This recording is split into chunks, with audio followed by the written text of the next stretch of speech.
The three men convicted in the murder of Ahmaud Arbery have been sentenced to life in prison.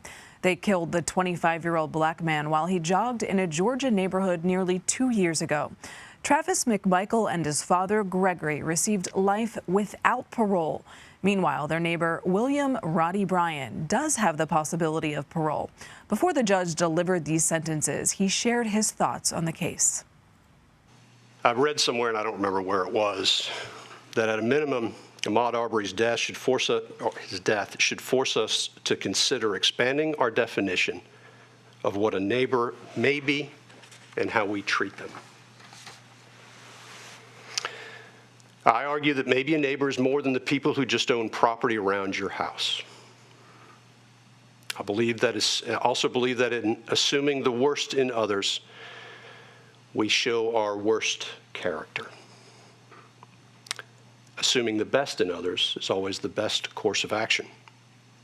And maybe those are the grand lessons from this case.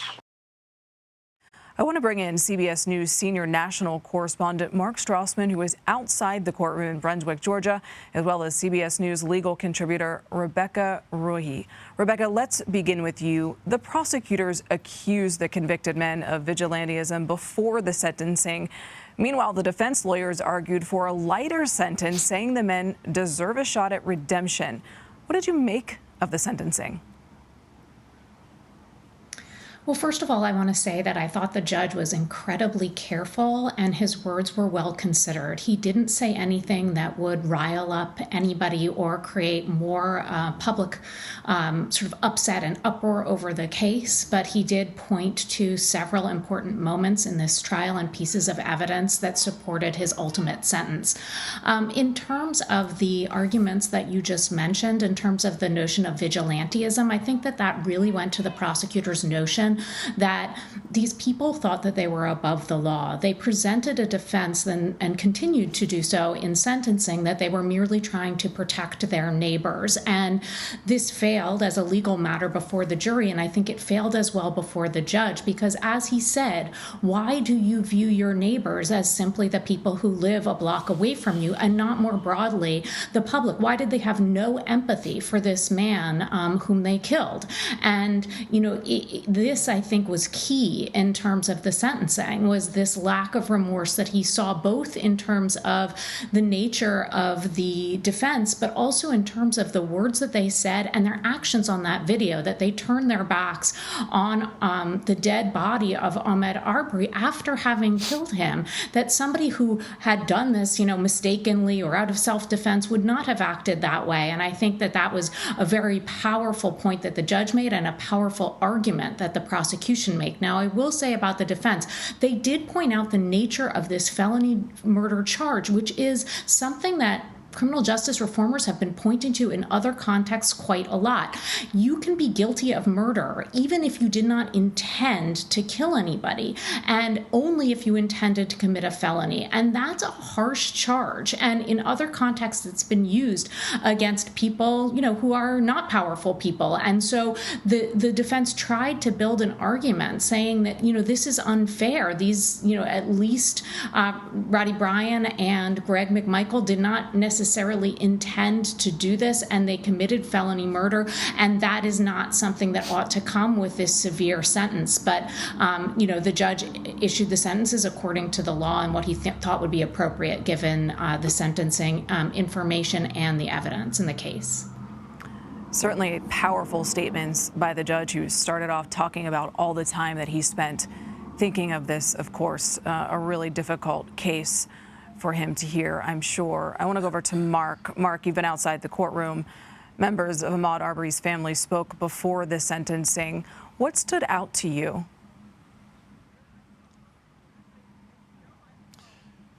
Well, Nikki, you know, before the sentencing was announced, before the judge described this exercise in accountability, the courtroom and the judge in particular heard, of course, from Ahmaud Arbery's father, his mother, his sister.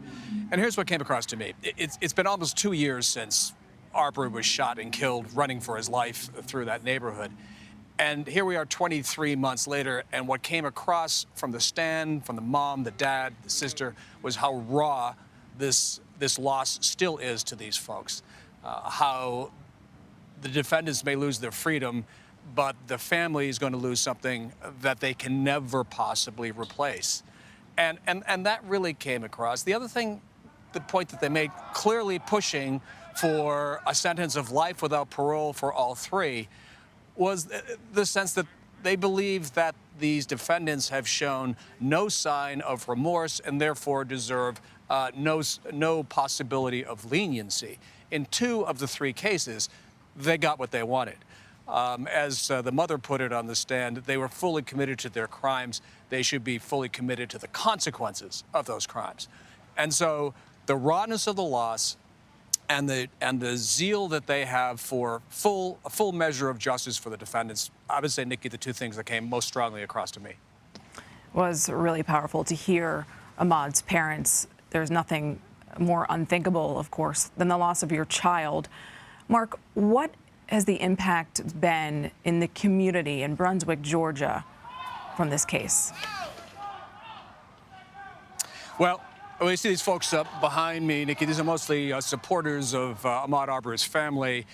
There's a speaker outside the Glynn County Courthouse, and when the judge announced a life without possibility of parole for each of the first 2 defendants, big cheer went up. Big cheer went up. And I think in general, there's going to be a sense of relief here. Brunswick did not want to become another Ferguson, another Dateline where a sense of injustice led to upheaval in the community. And clearly, there doesn't seem to be any suggestion that that is now going to happen. I think people here, by and large, are going to be relieved at both the verdicts and at the sentences. And you recall, too, Nikki, how hard it was in this community just to seat the jury. It took almost 3 weeks to seat this jury, small community, lots of publicity in this case.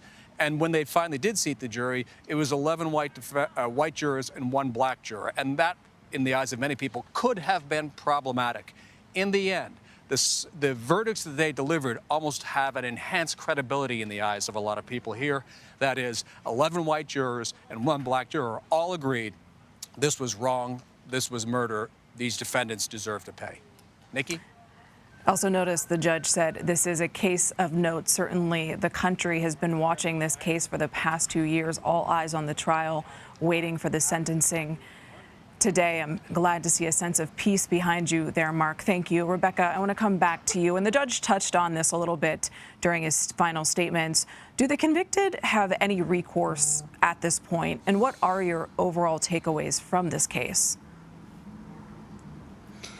Yes, so there will undoubtedly be an appeal. There are legal questions that were determined. There were some evidentiary questions, and those can all be the basis for appeal.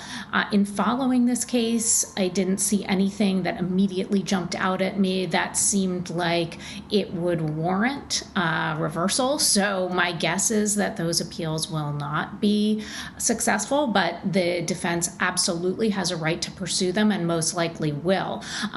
Of course, there are also those federal charges that remain, the hate crime charges under the federal laws, and the defendants will have to proceed on those charges as well. So their legal drama is not over, even though this case itself is over, and their fate has really been determined at this point, I think, barring some unexpected surprise that might come up. But otherwise, it seems like those appeals will happen, but will likely be unsuccessful. And, you know, in terms of my take on this case, it to me, one of the takeaways, I mentioned before, the one that the judge mentioned, which was about the importance of empathy for more than the people just in your neighborhood. But, to me, there's a legal moral of the story, which is that that courtrooms and legal procedure really do still work, and that there is a reason to respect that process and allow it to proceed as it goes.